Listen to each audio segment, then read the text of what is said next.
2024 नंतर तरुणांच्या हातीच राजकारणाची सूत्र असतील असं मोठं विधान, सूचक विधान राष्ट्रवादीचे आमदार रोहित पवार यांनी केलं। इथेच ते थांबलेले नाहीयेत। शरद पवार आणि अजित पवार मार्गदर्शन करतील, पण निर्णय आपल्याला म्हणजे तरुणांना घ्यायचेत असं सुद्धा रोहित पवार म्हणालेत। जुन्नरच्या एका सभेत बोलताना रोहित पवारांनी आपलं मन मोकळं केलं, पण त्यामुळे आता राष्ट्रवादी काँग्रेसमध्ये खळबळ माजली आहे। भविष्यात राष्ट्रवादी काँग्रेसची सूत्र रोहित पवारांच्या हाती येतील का? शरद पवार आणि अजित पवार मार्गदर्शन करतील असं सांगून ते काय सुचवू पाहतायत? पार्थ पवार या विधानाकडे कसं पाहणार? शरद पवार स्वतः अशा विधानाकडे कसं पाहणार? याची चर्चा आता राष्ट्रवादीच्या वर्तुळात सुरू झालेली आहे। आपण पाहूयात काय म्हणाले रोहित पवार। 2024 नंतर ही वेळ युवकांची आहे, ही वेळ आमची आहे। त्या ठिकाणी आपल्या सर्वांबरोबर राहून आपल्याला आपल्या विचाराचं सरकार 2024 ला कसं येईल यासाठी मनापासून त्या ठिकाणी काम हे करायचं आहे। आणि जेव्हा आपली वेळ त्या ठिकाणी येते तेव्हा निर्णय सुद्धा त्या ठिकाणी आपल्यालाच घ्यावे लागतात। आणि त्यावेळेस निर्णय हे आदरणीय पवार साहेब असतील, दादा असतील, यांचं मार्गदर्शन असेलच।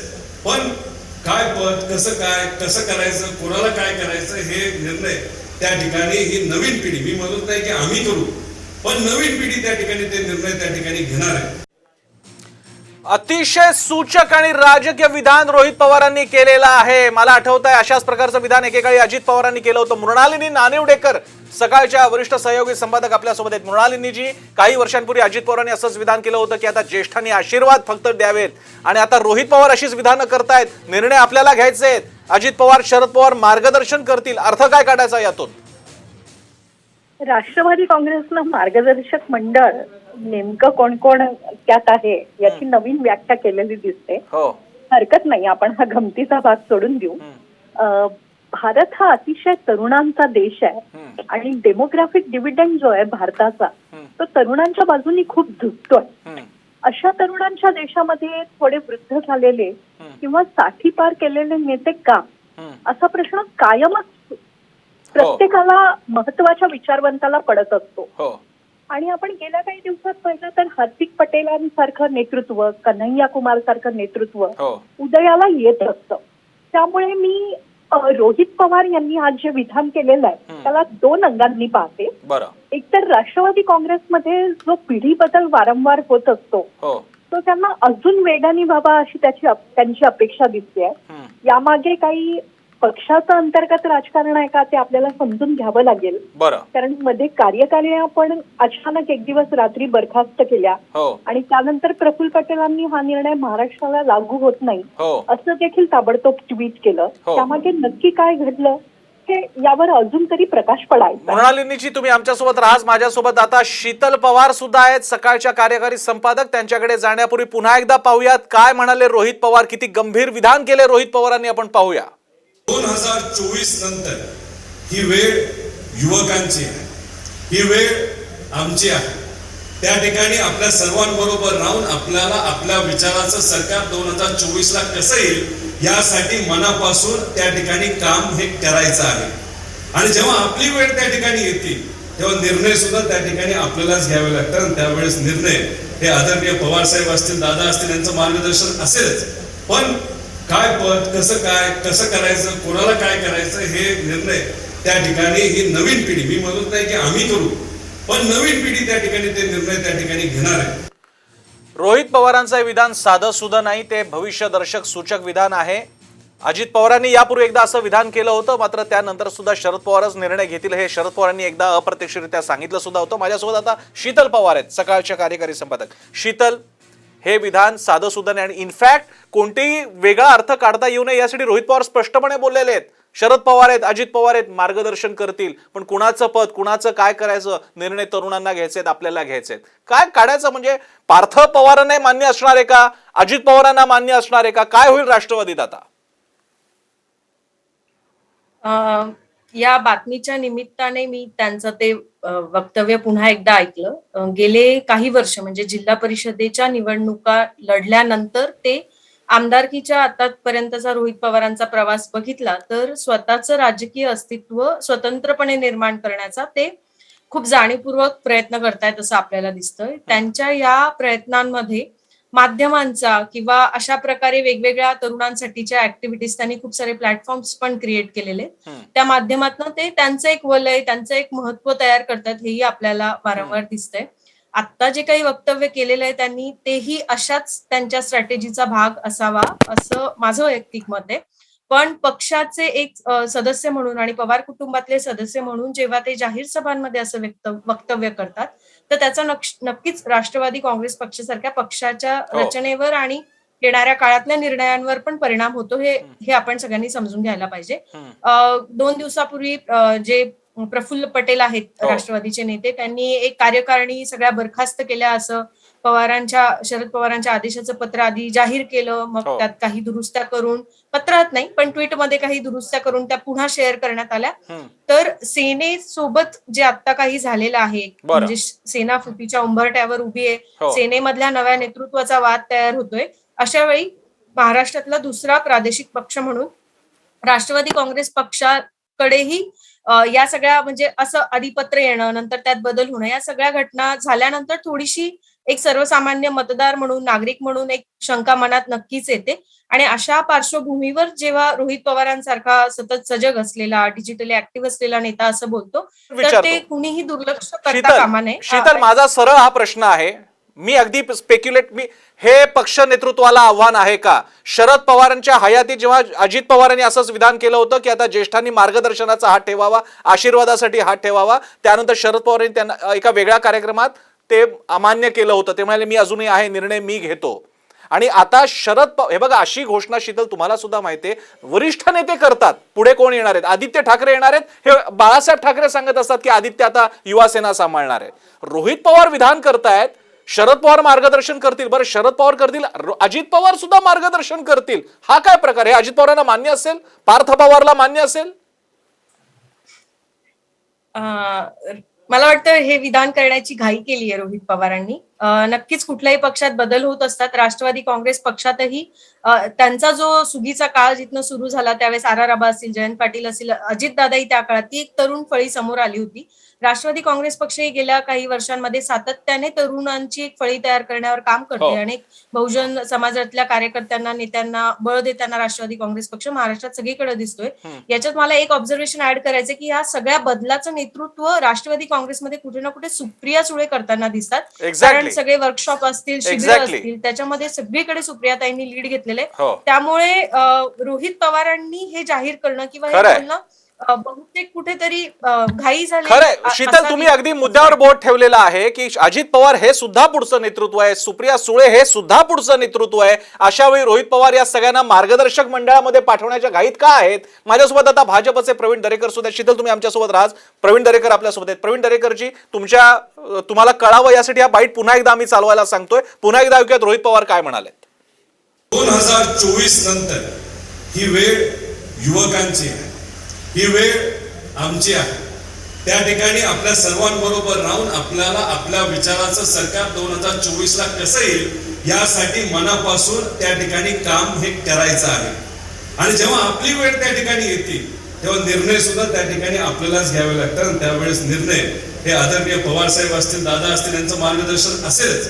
पण काय पद, कसं करायचं, कोणाला काय करायचं, हे निर्णय त्या ठिकाणी ही नवीन पिढी, मी म्हणत नाही की आम्ही करू, पण नवीन पिढी त्या ठिकाणी ते निर्णय त्या ठिकाणी घेणार आहे. काय करायचं, कोणाला काय पद द्यायचं हे आम्ही करू, तरुण पिढी करेल. कदाचित आम्ही नसू पण नवीन पिढी करेल. आता राष्ट्रवादी नवीन पिढी म्हणजे जर का रोहित पवार नसतील तर दुसरे कोण? त्यामुळे रोहित पवार काय म्हणतायत हे, याचा अर्थ काय काढायचा? माझ्यासोबत प्रवीण दरेकर आहेत, त्यांच्याकडे जाऊयात. प्रवीण दरेकरजी, बाईट आपण ऐकलं असेल, आपली प्रतिक्रिया. मला वाटतं रोहित पवार यांना नेतृत्वाची फार घाई झालेली दिसते. खरं म्हणजे आपण पाहाल तर राष्ट्रवादी काँग्रेसमध्ये कशा प्रकारचा विसंवाद आहे हळूहळू त्या ठिकाणी बाहेर पडते. आणि विरोधी पक्षनेते पदावरूनच त्या ठिकाणी अजितदादा विरोधी पक्षनेते होत असताना सुद्धा आणखी 1-2 नेते त्या पदावर त्या ठिकाणी इच्छुक होते, परंतु ते बाहेर आलं नाही. आणि अशा वेळेला रोहित पवार यांनी अजितदादांचं नेतृत्व, कारण शेवटी अजित पवार हे फील्डवरचे नेते आहेत, हे आमच्या विरोधी पक्ष असले नेते असले तरी ते मान्य करावं लागेल. त्याच्यामुळे आज तरी राष्ट्रवादी काँग्रेस पक्षामध्ये पवार साहेबांचं मार्गदर्शन निश्चित आहे, परंतु ग्राउंडवर जर त्या ठिकाणी नेता असेल तर अजित पवार आहे. ही काही एकदम रोहित पवार यांच्या मनात आलेली कल्पना नाहीये की ऑल ऑफ सडन वाटलं म्हणून रोहित पवार बोलत आहेत.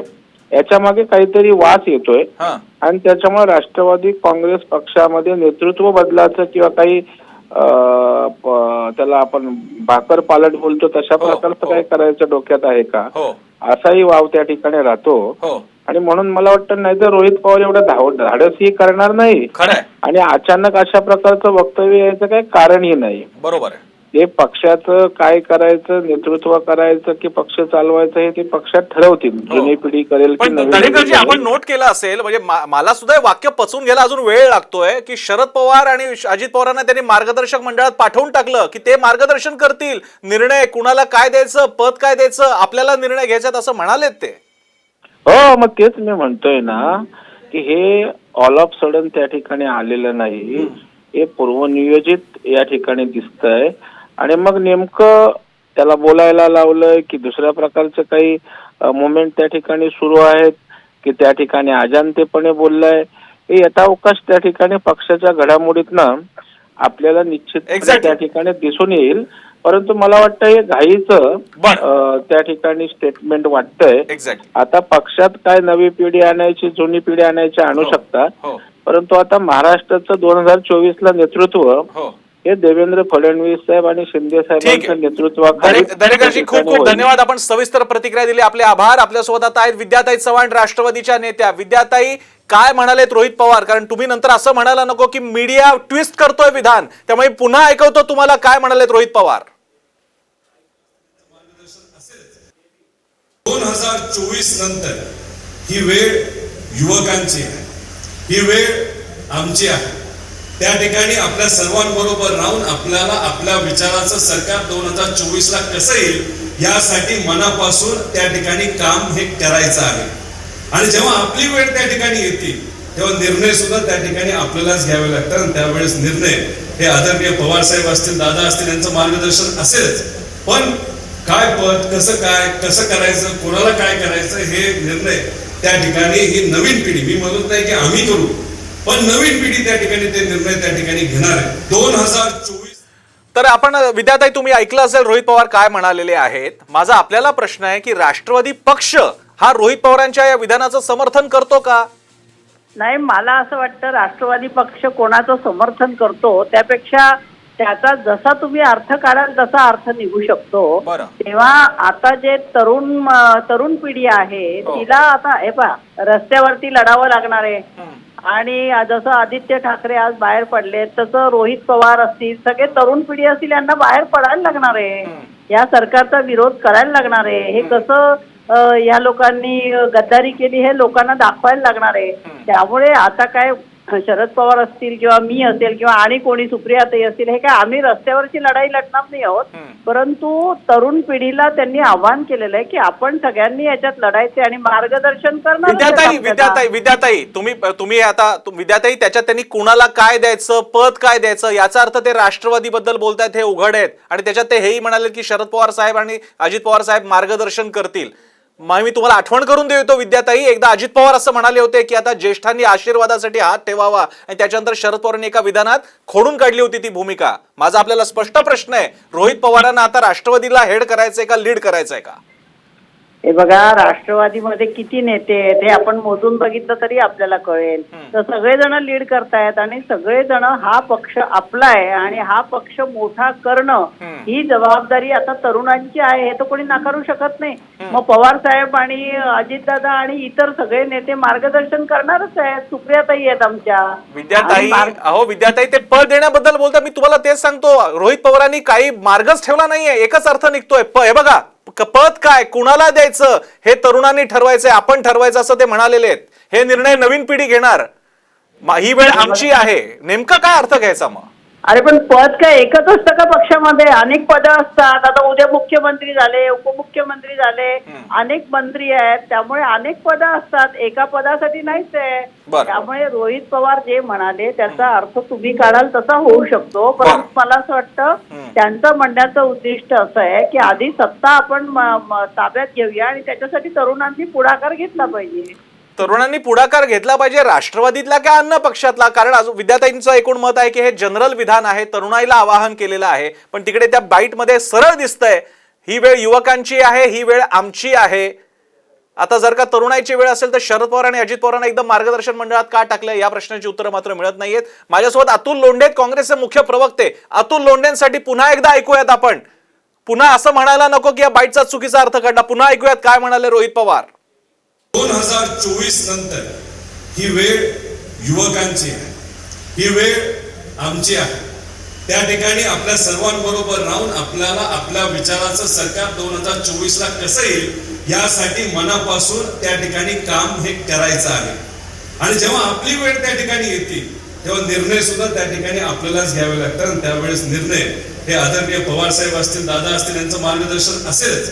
पण काय पद, कसं करायचं, कोणाला काय करायचं हे निर्णय त्या ठिकाणी ही नवीन पिढी, मी म्हणत नाही की आम्ही करू, पण नवीन पिढी त्या ठिकाणी ते निर्णय त्या ठिकाणी घेणार आहे. 2000 मी अतुल लोंढेंकडे जातो. अतुल लोंढेजी, आजही राष्ट्रवादीमधला प्रत्येक निर्णय शरद पवारच घेतात. पुढची पिढी नाही, मधली फळी नाही, पुढची फळी नाही, काही नाही, शरद पवारच घेतात.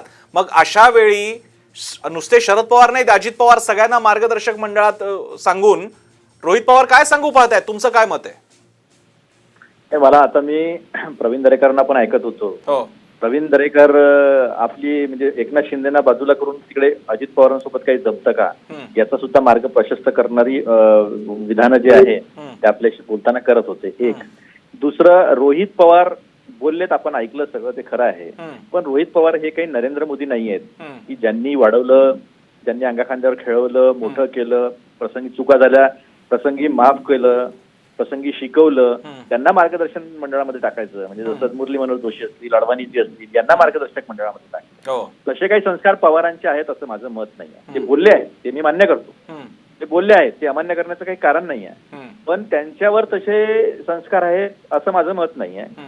त्यांनी कदाचित तरुणांना तयार करण्यासाठी पुढे की बा मी आहे, म्हणजे एक पवार साहेबांची पिढी आहे, एक अजित पवारांची पिढी आहे आणि आता एक रोहित पवारांची पिढी आहे.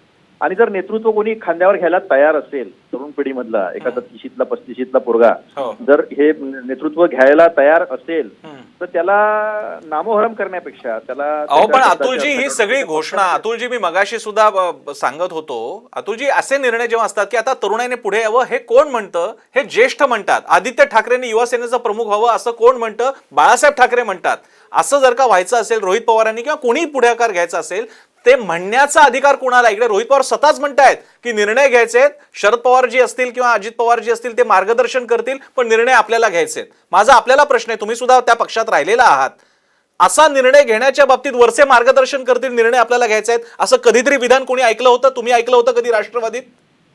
नाही, एक गोष्ट लक्षात घ्या की पवार साहेबांनी जेव्हा या पक्षाचं मी जे काही जाणतो, मला जे काही माहिती आहे ती अशी आहे की पवार साहेबांनी जसं केंद्रामध्ये सुप्रियाताई बघतात पक्षाचं सगळं प्रफुल्ल पटेलांसोबत, तसं राज्यामध्ये अजितदादा जे आहे ते जवळपास नेतृत्व देतात आणि पवार साहेब सगळ्यांवर ते लक्ष ठेवून असतात. पवार साहेब, तुमच्या म्हणण्याशी मी अगदी सहमत आहे की प्रत्येक निर्णय जे आहेत ते प्रत्येक निर्णय हे पवार साहेबांच्या याच्यानेच होतात, त्याच्याशी दुमत असण्याचं काहीच कारण नाही, कारण त्यांच्या इतका अनुभव आज तरी कोणाला नाही. देशातले ते एक अनुभवी नेते आहेत. पण आता जर रोहित पवारांना त्यांनी पुढे केलं, त्यांचं सगळं एकत्र कुटुंब आहे. अतुलजी, मी तुम्हाला एक साधा प्रश्न विचारतो. तुम्हाला असं वाटतं का की रोहित पवार ज्याला पॉलिटिकली इनकरेक्ट म्हणतात, राजकीय दृष्ट्या अयोग्य असं विधान त्यांनी केलेलं आहे, नको इतक्या घाई आणि चुकीच्या शब्दांसह केलेलं, असं वाटतं का तुम्हाला? नक्कीच त्यांनी हे पॉलिटिकली इनकरेक्ट स्टेटमेंट केलेलं आहे. प्रचंड मोठं नेतृत्व असणारा तो पक्ष आहे आणि त्यांनी मी ह्यांच्यासोबत काम करतो आहे बरोबर यावं असं जर म्हटलं बरोबर. अतुलजी, खूप खूप धन्यवाद. राष्ट्रवादी काँग्रेस, माफ करा, काँग्रेसचे मुख्य प्रवक्ते अतुल लोंढे यांनी प्रतिक्रिया देत होते. ते सुद्धा म्हणाले पॉलिटिकली इनकरेक्ट आहे. भावना चांगली असेल रोहित पवारांची, शब्दांची निवड चुकलेली. मी पुन्हा शीतल पवार यांच्याकडे जातो. शीतल पवार यांच्याकडे जाण्यापूर्वी पुन्हा एकदा ऐकूयात रोहित पवार काय म्हणालेत. ऐकूया. काम हे 2024 नंतर ही वेळ युवकांची आहे, ही वेळ आमची आहे. त्या ठिकाणी आपल्या सर्वांबरोबर राहून आपल्याला आपल्या विचाराचं सरकार 2024ला कसं येईल यासाठी मनापासून त्या ठिकाणी काम हे करायचं आहे. आणि जेव्हा आपली वेळ त्या ठिकाणी येते तेव्हा निर्णय सुद्धा त्या ठिकाणी आपल्यालाच घ्यावे लागतात. आणि त्यावेळेस निर्णय हे आदरणीय पवार साहेब असतील, दादा असतील, यांचं मार्गदर्शन असेलच. पण काय पद, कसं करायचं, कोणाला काय करायचं हे निर्णय त्या ठिकाणी ही नवीन पिढी, मी म्हणत नाही की आम्ही करू, पण नवीन पिढी त्या ठिकाणी ते निर्णय त्या ठिकाणी घेणार आहे. नवीन पिढी घेणार आहे निर्णय. शरद पवारजी, अजित पवारजी मार्गदर्शन करतील, पण निर्णय नवीन पिढी घेणार आहेत. आम्ही नाही म्हणत मी करणार आहे, पण नवीन पिढी करणार आहे. पण म्हणजे कोण करणार आणि हे कोण म्हणायचंय, हे कुणी म्हणायचंय, हा मुद्दा रोहित पवारजी तुम्हाला प्रश्न विचारला जाणार आहे. आम्ही प्रयत्न करतो, रोहित पवारांचा सुद्धा आम्हाला फोन मिळेल. मी पुन्हा मृणालिनी नानिवडेकरांकडे जातो, सकाळच्या सहयोगी संपादिका. मृणालिनीजी, या विधानाचे पडसाद काय उमटतील मी तुम्हाला फक्त दोन बॅकग्राऊंडर म्हणून सांगतो. अजित पवारांनी एकदा अशा आशयाचं विधान केलं होतं की ज्येष्ठांनी आता फक्त आशीर्वादाचा हात मागे ठेवावा. त्याला सुद्धा शरद पवारांनी खोडून काढलं होतं. पार्थ पवारांच्या बाबतीत काय झालं ते सगळ्यांना माहिती आहे, तिकडच्या पुण्यातल्या जिल्ह्याच्या लोकसभा सीटच्या वेळी. आणि आता हे विधान, आता रोहितची वेळ आलेली आहे. काय वाटतं तुम्हाला? मला असं वाटतं रोहित पवार जे सध्या स्टार्टअप आहे त्यांना युनिकॉर्न व्हायची खूप घाई झालेली दिसते. बरं, अतुल लोंढे आपल्याला त्या आशयाचं म्हणाल. हो दुसरा हा यातला खूप महत्वाचा मुद्दा शीतल पवारांनी समोर आणला होता. हो मला जे काय ऐकू येत होतं, हो हो प्रिया सुळे या देखील तरुण Exactly. नेत्या जमल्या जातात एक्झॅक्टली आणि त्या महाराष्ट्रभर भरपूर फिरलेल्या आहेत. बरोबर आहे. किंबहुना त्या महाराष्ट्राचं महिला नेतृत्व म्हणून उदयाला येत आहेत, हो असा एक समज गेल्या काही दिवसात निर्माण झाला होता. हो त्यांना हे मान्य आहे का, हा वेगळा हो. प्रश्न. दुसरं असं की जेव्हा मोदी जे भारतामध्ये अजून तरी लोकप्रिय नेते आहेत हो आणि प्रचंड मोठ्या प्रमाणावर घराणेशाहीवर आक्षेप घेत आहेत, हम्म, तेव्हा एका घराण्यातला नवा नेता पुढे जर येत असेल हो तर ते जनतेला मान्य राहील का? हो भारतीय जनता पक्षाच्या हातात रोहित पवार एक मुद्दा देतील. हम्म, ते म्हणतायत की तो निर्णय मीच घेईन असं नाही, आपण सगळे मिळून घेऊ. हो तरुणपणी असं राज्याला दिशा देणं वगैरे आवडू शकतं. हम्म, आणि सध्याच्या हिंदुत्ववादाच्या काळात एखादा सेक्युलर पक्षातला तरुण नेता हम्म. पुढे येत असेल तर हो. आनंद आहे. पण मला वाटत नाही की विद्याताई देखील अजून रस्त्यावर उतरतात आणि खरंय. सुप्रियाताई तर उतरतात. खरंय. अशा वेळेला रोहित पवार घाई करतायत का किंवा हो. हा एखाद्या योजनेचा भाग आहे का? हो कारण राष्ट्रवादी पक्षामध्ये बऱ्याच घडामोडी घडत असाव्यात बरं असा अंदाज व्यक्त केला जातो. बरं त्या खरंच आहेत का माहित नाही. बरं. रोहित पवार तरुण आमदारांमध्ये बरेच लोकप्रिय आहेत, हो बरेच त्यांच्या समवेत असतात, फिरत असतात. हो पण त्यांनी एक लक्षात घेतलं पाहिजे की पवार घराण्यातला असणं हम्म, हे ज्याप्रमाणे त्यांना ऍडव्हान्टेज आहे त्याचप्रमाणे घराणेशाहीचं बिरुद हे त्यांना डिसएडव्हान्टेज ठरणार आहे. बरं त्यापेक्षा त्यांनी जर एखाद्या कन्हैया कुमार सारख्या नेत्याला समोर केलं, हो अजून एखाद्या नेत्याला मी तुम्हाला शक्ती देतो बरं. किंवा तरुणांचा एखादा मंडळ तयार करायचा बरं. प्रयत्न केला तर ते जास्त योग्य ठरतं. आपल्यासोबत शीतल पवार सुद्धा आहेत, सकाळच्या कार्यकारी संपादक. शीतल, मी पुन्हा तुमच्याकडे येतोय. रोहित पवारांचं हे विधान स्वतःमध्ये तर स्फोटक आहेच, पण त्याच्या भोवतीची परिस्थिती लक्षात घ्या. जयंत पवारांसाठीच्या शुभेच्छा बोर्डवरती त्यांच्या चिरंजीवांचा फोटो असतो, जयंत पवारांचा असतो, जयंत पाटलांचा असतो, माफ करा, जयंत पाटील आणि त्यांच्या मुलाचा असतो. पण राष्ट्रवादीचं चिन्ह नसतं, शरद पवारांचा चेहरा नाही, अजित पवारांचा नाही, हे होत असतं. दुसरीकडे गेल्या 2 दिवसात काही वेगळ्या चर्चा सुद्धा पुण्यावरनं ऐकायला मिळत आहेत की काही जण अस्वस्थ आहेत राष्ट्रवादीत. आणि मग विधान येतं रोहित पवारांचं, ज्याच्यात ते म्हणतायत की मार्गदर्शन करायचे शरद पवारांनी आणि अजित पवारांनी. आजही जिथे जिथे अध्यक्ष म्हणून शरद पवारजी किंवा अजित पवार आहेत, आजही तिथली साधी नियुक्ती सुद्धा त्यांच्या सहीने शिवाय होत नाही. तिथे रोहित पवार थेट त्यांना सांगतात की मार्गदर्शन करायचे, निर्णय आम्हाला घ्यायचे. याच्यात बिटवीन द लाईन्स किती रीड करता येईल? मी मगाशी म्हटला तो मुद्दा पुन्हा रिपीट करेन की रोहित पवारांचं जर काम करण्याची पद्धत आपण बघितली तर ते 2 पातळ्यांवर काम करतात, व्यक्ती म्हणून किंवा नेता म्हणून. एक म्हणजे ते त्यांच्या मतदारसंघात किंवा त्यांना ज्या जॉग्रफीमध्ये स्वतःचं अस्तित्व क्रिएट करायचंय त्या ठिकाणी फील्डवर बरंचसं काम करतात, ज्याला फिलॉन्थ्रॉफी, समाजसेवा असं थोडंसं स्वरूप असतं.